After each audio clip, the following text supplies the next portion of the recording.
Hello' viewers, আপোনালোক সকলোলৈ ধন্যবাদ জনাই আজি আপোনালোকৰ ওচৰত লৈ আহিছোঁ এক অতি সহজ আৰু অতি মুচমুচীয়া আৰু টেষ্টি এক পকৰা। ইয়াৰ কাৰণে মই লৈ লৈছোঁ দুটা আলু দুটা প্ৰথমতে মই বাকলি গুচাই লৈ আছোঁ।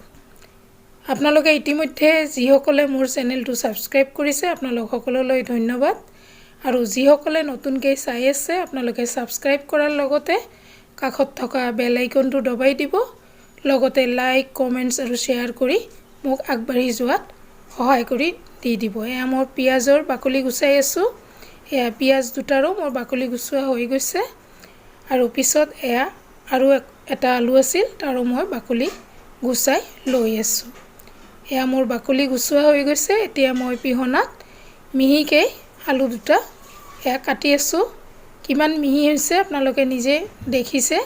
মই বাকীটো ধুনীয়াকৈ ইয়াত পিহনাত মই মিহিকৈ কাটি আছোঁ। এনেকৈ মই দুটা আলু ধুনীয়াকৈ পিহনাত কাটি লৈ ল'ম। কাটা ইতিমধ্যে মোৰ প্ৰায় হৈয়ে আহিছে। আহকচোন আমি নেক্সট ষ্টেপলৈ আগবাঢ়োঁ। সম্পূৰ্ণ কাটা হৈ গৈছে। এতিয়া এইখিনি ধুনীয়াকৈ মই পানীৰে 4-5 বাৰমান ধুই লৈ ল'ম। প্ৰথমতে ধুই মই উঠাই লৈ লৈছোঁ, আৰু মই শেষৰ বাৰ আপোনালোকক দেখাই দিছোঁ ধুনীয়াকৈ। চাফা পানী হওঁতে মই পানী নিগৰাৰ কাৰণে ধুনীয়াকৈ ইয়াক উঠাই লৈ লৈছোঁ। পানীখিনি ধুনীয়াকৈ সম্পূৰ্ণ ওলাই যাব লাগিব। মই পিঁয়াজ দুটা এতিয়া মিহিকৈ পিহনাত কাটি আছোঁ। মোৰ পিঁয়াজ কাটা হৈ গৈছে। ইয়াতে মই কেঁচা জ্বলা দুটা লৈছিলোঁ, এটা ৰঙা আৰু এটা গ্ৰীণ। এই দুটাকো মই ধুনীয়াকৈ সৰু সৰুকৈ কাটি লৈ আছোঁ। দি দিছোঁ নিমখ জোখমতে। জালুকৰ গুড়ি 1 চামুচৰ নিচিনা দি দিছোঁ।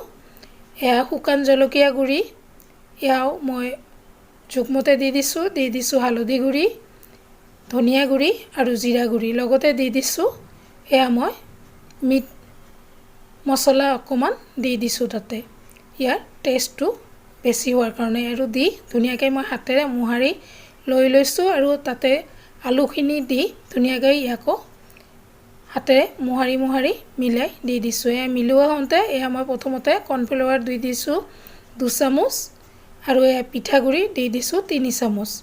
এইখিনি দি ধুনীয়াকৈ মিলাই লৈ আছোঁ।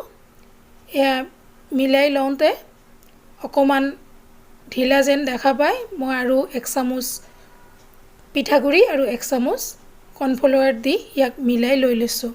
কিন্তু ইয়াতে মই বেকিং চ'ডা অকণমান দি দিছোঁ, আপোনালোকক দেখুওৱা নাই। আপোনালোকে বেকিং চ'ডাটো দিব, তেতিয়া ই বেছি মুচমুচীয়া হ'ব।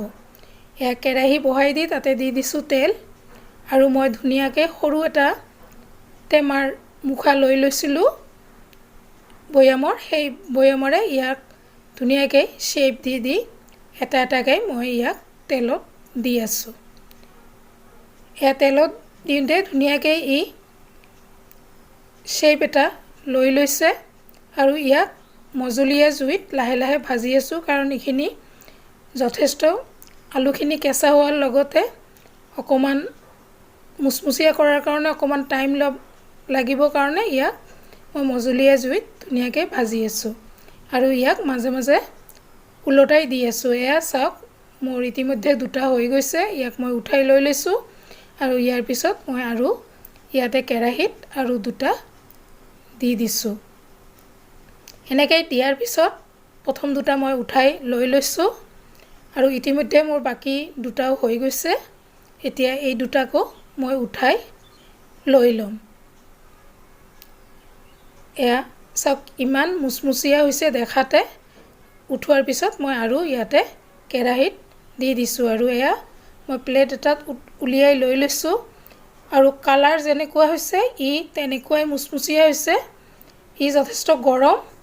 হাতেৰে আপোনালোকক ভাঙি দেখুৱাই দিছোঁ। ভিতৰটো একেবাৰে মুচমুচীয়া হৈছে, চফ্ট ইমান হোৱা নাই, বহুত ক্ৰাঞ্চি হৈছে। আপোনালোকে নিশ্চয় এনেকৈ আলু পকৰা বনাই খাব। আপোনালোক সকললৈ ধন্যবাদ জনাই আজিলৈ সামৰিছোঁ।